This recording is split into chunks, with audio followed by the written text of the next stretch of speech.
எங்கள் குலதெய்வ கோயில் நான் காட்டுறேன். இது எங்கள் குலதெய்வ கோயில். இந்த வீடியோ பார்த்தீங்க இல்லையா? இதை பார்த்துட்டு, இதை கண்ணில் பார்த்துட்டீங்கல்ல, அப்போது உங்களால் இதுக்குள்ளே இருக்க கடவுள் பேரை சொல்ல முடியுமா? சொல்லுங்க பார்க்கலாம். யாருனாலையும் சொல்ல முடியாது.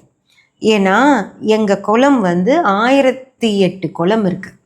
எங்கள் குலத்து பேர்களை மட்டும் 1008 பேர் இருக்குது.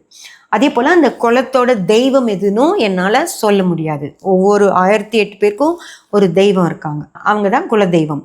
எங்கள் கம்யூனிட்டிலேயே 1008 குலம் இருக்குது அப்படின்னா எவ்வளோ கம்யூனிட்டிஸ் இருக்கு இல்லைங்களா?